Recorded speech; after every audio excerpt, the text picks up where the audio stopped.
नमों विष्णुप्रदाय कृष्णपृष्ठाय भूतले श्रीमते जयपताका स्वामिनीति नामिने नमाचार्य प्रदाय निताय कृपा प्रदायिने गौरकथामोदय नगर ग्रामतारिणे वाञ्छाकल्पतरुभ्यश्च कृपा सिन्धुभ्येव च पतितानां पावनेभ्यो वैष्णवेभ्यो नमो नमः। जय पतित पावन गुरु महाराज की जय, श्रील प्रभुपाद की जय, निताई कौशिक प्रेमानंदे हरि हरि कृष्ण। बर्तमानेर हाट 1979 খ্রিস্টাব্দের শরতের মাসগুলিতে জয়পতাকা স্বামী শ্রীল ভক্তিবিনোদ ঠাকুর থেকে অনুপ্রেরণা গ্রহণ করেন এবং ওপরের বর্ণনা অনুযায়ী ইস্কনে নামহট্ট প্রতিষ্ঠা করেন। যদিও তার সূচনা ছিল ছোট পরিসরে, কিন্তু তা এক বিস্ময়কর প্রতিষ্ঠানে বৃদ্ধি পায়।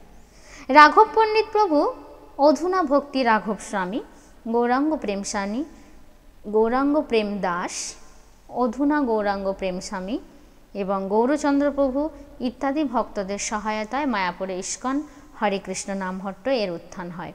ঠিক সেই জায়গাটিতে যেখানে এক নামহট্ট ইতিপূর্বে শ্রীল ভক্তিবিনোদ ঠাকুর এবং তারও পূর্বে স্বয়ং নিত্যানন্দ প্রভুর দ্বারা স্থাপিত হয়েছিল। অদ্যাবধি মায়াপুরেই নামহট্ট প্রচারের সবচেয়ে শক্তিশালী ঘাঁটি। বস্তুত এতদ অঞ্চলে ইস্কন নামহট্টের বিভিন্ন উদ্যোগের উপর নিবিড় পর্যবেক্ষণ অব্যাহত রেখেছে। এইভাবে এই সংস্থার মায়াপুরস্থ ভক্তগোষ্ঠী উন্নয়ন দপ্তর উল্লেখ করেছে যে তাদের কাছে 5000 নামহট্ট কেন্দ্রের নিবন্ধন রয়েছে এবং এরই মাঝে বহু ব্রহ্মচারীদের পূর্ণকালীন সেবায় যুক্ত করেছে। প্রায় 2 লক্ষ মতো ভক্ত গ্রাম বাংলার এই অনুষ্ঠানগুলিতে যোগদান করেন। জয়পতাকা স্বামী গুরু মহারাজের কৃপায় মায়াপুর থেকে বাংলার অন্যান্য অঞ্চল, উড়িষ্যা ও আসামে এবং চরমে তা সারা বিশ্বের সর্বত্র ছড়িয়ে পড়েছে। এই কার্যক্রমের শুরুর দিনগুলিতে জয়পতাকা স্বামী গুরু মহারাজ নিজে শুধুমাত্র নামহট্ট প্রতিষ্ঠার জন্যই মায়াপুর থেকে বাসে করে দূর দূরান্তের গ্রামে ভ্রমণ করতেন এবং হাজারো মানুষকে তাদের নিজ নিজ উপলব্ধি অনুযায়ী ক্রমান্বয়ে কৃষ্ণ ভাবনামৃত গ্রহণ করতে উৎসাহিত করতেন। এইভাবে ইস্কন নামহট্ট উদ্যোগ গত 40 বছর ধরে ক্রমশ বৃদ্ধি পাচ্ছে। পাশাপাশি বিভিন্ন স্থানে এই অনুষ্ঠানের উপকার্যক্রমও চলছে। উদাহরণস্বরূপ জয়পতাকা মহারাজ নামহট্টের স্বাভাবিক প্রশাখা রূপে অপেক্ষাকৃত শহর এলাকাগুলিতে ভক্তিবৃক্ষ স্থাপন করেছেন। যেহেতু মূল কর্মসূচিটি শ্রীল ভক্তিবিনোদ ঠাকুরের গ্রন্থ শ্রী গদ্রম কল্পটবী গদ্রম কুঞ্জের কল্পবৃক্ষ থেকে উদ্ধৃত, তাই এটি স্বাভাবিক যে নামহট্ট প্রসারের সময়ও এই বৃক্ষের উপমাটিই থাকবে। উপরন্তু শ্রীচৈতন্য চরিতামৃত আদি লীলায় তেও ভক্তিকে কল্পবৃক্ষের অঙ্গিকে বর্ণনা করা হয়েছে। যেমনটা বর্ণনা করা হয়েছে, এইভাবে শ্রীচৈতন্য মহাপ্রভু ভক্তি কল্পতরু পৃথিবীতে আনয়ন করে তার মালাকার হলেন। তিনি সেই বীজ রোপণ করে তাতে ইচ্ছারূপ জল সিঞ্চন করলেন। তার অচিন্ত শক্তির প্রভাবে ভগবান শ্রীচৈতন্য মহাপ্রভু স্বয়ং একই সঙ্গে সেই বৃক্ষের মালি, স্কন্ধ এবং সেই ভক্তি বৃক্ষের শাখাসমূহ। স্কন্ধ থেকে বহু শাখার উৎপত্তি হলো এবং সেই শাখাগুলির ওপর আরও অসংখ্য শাখা উৎপন্ন হলো। এইভাবেই চৈতন্য বৃক্ষের শাখাগুলি একটি মণ্ডল তৈরি করল এবং তার মহা শাখাগুলি সমস্ত ব্রহ্মাণ্ড ছেয়ে গেল। এই হচ্ছে সংক্ষেপে নামহট্ট। কল্পবৃক্ষ সারা বিশ্বব্যাপী ভগবান শ্রীচৈতন্য মহাপ্রভুর ভক্তিবৃক্ষ প্রসারেরই ইচ্ছা। বিভিন্ন ক্ষেত্রে এই কার্যক্রমের বিভিন্ন রকমের সংস্করণ রয়েছে, কিন্তু সার্বিকভাবে এর উদ্দেশ্য হচ্ছে মানুষদের ধাপে ধাপে কৃষ্ণ ভাবনাময় করা, যাতে তারা সাধারণ সমাজের সদস্য হওয়ার পাশাপাশি পারমার্থিক পথে ক্রমোন্নতি করতে পারে। যেমন অধিকাংশ নামহট্ট ভক্তিবৃক্ষের একটি উপাদান ভক্তি ধাপ কর্মসূচিতে গোষ্ঠী সদস্যদের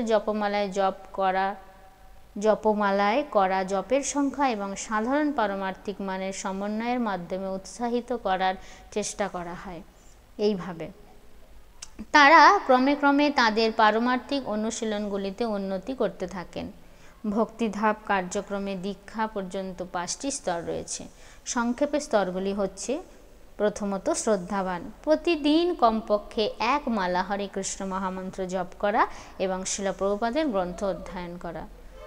দ্বিতীয়ত, কৃষ্ণ সেবক প্রতিদিন কমপক্ষে 4 মালা হরে কৃষ্ণ মহামন্ত্র জপ করা, আমিষ আহার বর্জন করা, শ্রীকৃষ্ণকে পরমেশ্বর ভগবান রূপে গ্রহণ করা এবং অনৈতিক কার্যসমূহ এড়িয়ে চলা। তৃতীয়ত, কৃষ্ণ সাধক প্রতিদিন কমপক্ষে 8 মালা হরে কৃষ্ণ মহামন্ত্র জপ করা, গৃহে ভগবান শ্রীকৃষ্ণের সেবা করার মাধ্যমে সাধনা ভক্তি অনুশীলন করা এবং কেবল কৃষ্ণ প্রসাদ গ্রহণ করা, আমিষ আহার, নেশাদ্রব্য, দ্রুতক্রিয়া এবং বিবাহ বহির্ভূত স্ত্রী সঙ্গ বর্জন করা। চতুর্থত, শিল প্রভুপাদ আশ্রয় 16 মালা জপ করা, 4টি বিধিবদ্ধ নিয়ম পালন করা, নিরন্তর সাধনা অনুশীলন করা। পঞ্চমত, শ্রী গুরু চরণাশ্রয় উপরিউক্ত শিল প্রভুপাদ আশ্রয় স্তরের মান কমপক্ষে 6 মাস ধরে অনুশীলন করা এবং পাশাপাশি কোনো ইস্কন দীক্ষাগুরুর প্রতি বিশ্বাস ও শরণাগতি থাকা। অনুশীলনকারীর ব্যক্তিগত প্রয়োজনীয়তার উপর ভিত্তি করে এই কার্যক্রম কখনো কখনো কিছুটা সমন্বয় করা হয়। এই কার্যক্রমের আরেকটি উপাদান হচ্ছে কাউন্সেলিং সিস্টেম, উপদেষ্টা ব্যবস্থা, যা ইস্কন চৌপাট্টি, মুম্বাই এবং পৃথিবীর অন্যান্য স্থানেও অনেক জনপ্রিয় হয়েছে। এই পদ্ধতিতে প্রবীণ ভক্তেরা নবাগতদের দায়িত্ব গ্রহণ করেন এবং ক্রমান্বয়ে কৃষ্ণ ভাবনামৃত উন্নতি সাধন করতে সাহায্য করেন। অধিকাংশ ক্ষেত্রেই যা নেওয়া হয় শিল ভক্তিবিনোদ ঠাকুরের নামহট্ট কৌশলের নির্দিষ্ট উপাদান থেকে।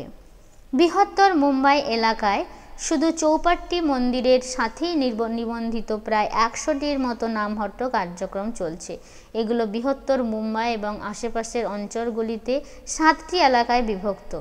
দক্ষিণ মুম্বাই সিওন, বান্দ্রা, বরিভলি, মীরা রোড, নাভি মুম্বাই, কল্যাণ এলাকা এবং থানে এলাকা।